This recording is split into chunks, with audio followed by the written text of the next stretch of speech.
नमस्ते, स्वागत छ हजुरहरूलाई मेरो युट्युब च्यानल हाम्रो किचनमा।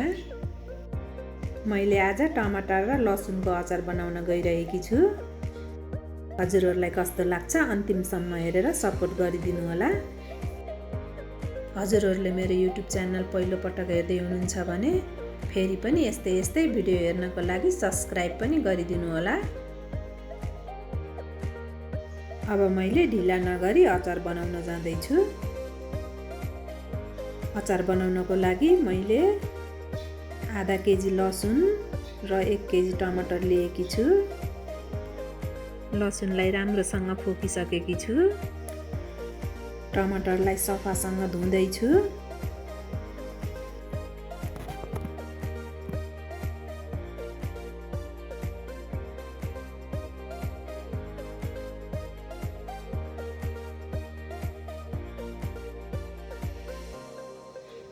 लसुन पनि धुन्छु।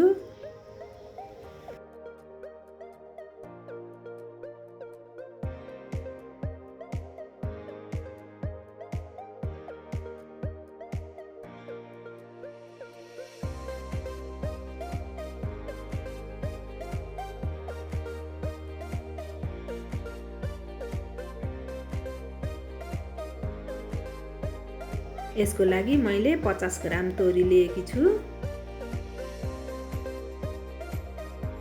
यसलाई भुट्नको लागि एउटा प्यान बसाले।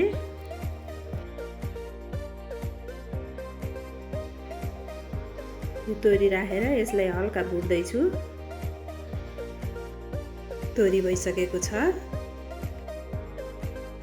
अब यो तोरीलाई मैले सिलौटोमा राखेर पिस्दैछु।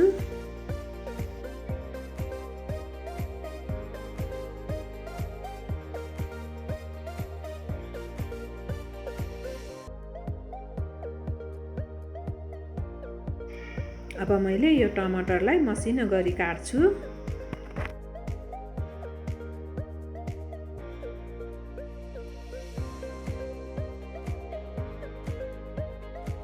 अचारलाई पिरो बनाउनको लागि मैले यता 50 ग्राम खुर्सानी पनि लिएकी छु। यसलाई मैले 2 टुक्रा पारेर काट्दैछु।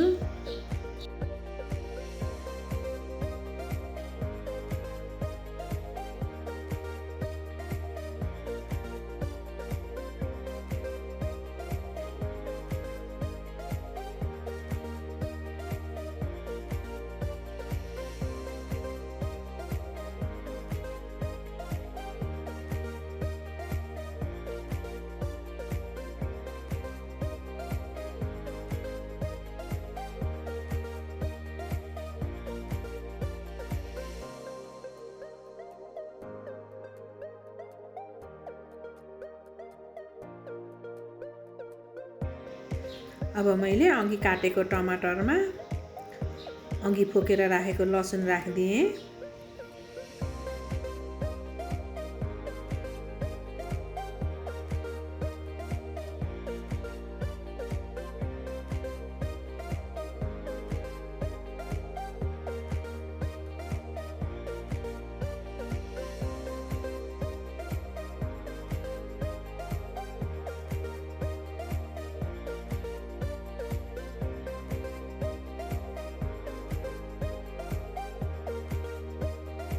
नुन पनि राखिदिएँ।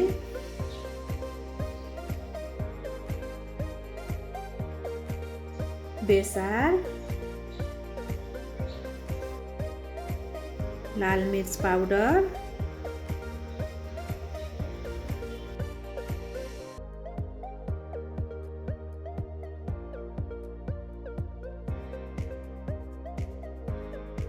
तीस ग्राम जति 5 फोरनको पाउडर र अघि पिसेर राखेको तोरीको पाउडर पनि राखिदिएँ। अब मैले यसलाई झान्नको लागि एउटा प्यान बसालेँ। प्यान हिट गरेर यसमा तेल राख्दैछु।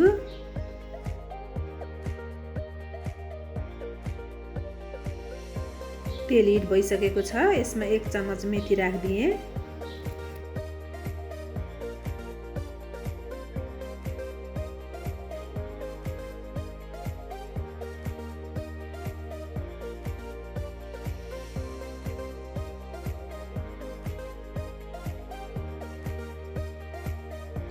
मेथी फ्राई भइसकेको छ। अब मैले यसमा अघि काटेर राखेको खुर्सानी राखिदिँदैछु।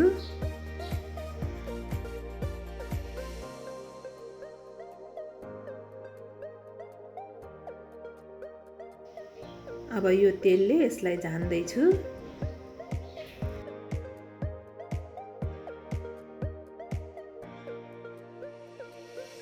अब यसमा मैले 2 चम्चा जति भिनेगर राखेर यसलाई राम्रोसँग मोल्दिदैछु।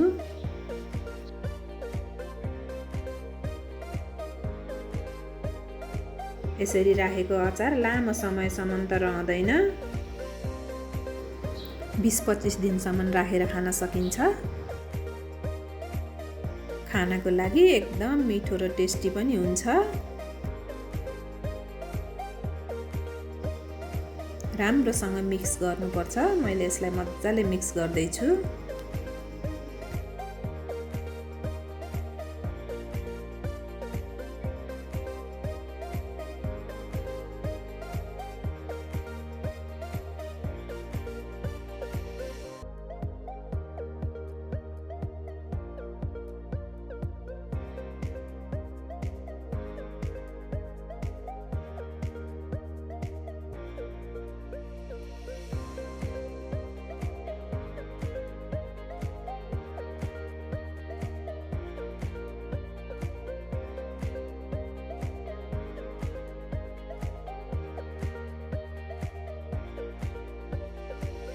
अब यो भइसकेको छ। मैले यसलाई बट्टामा राख्दैछु।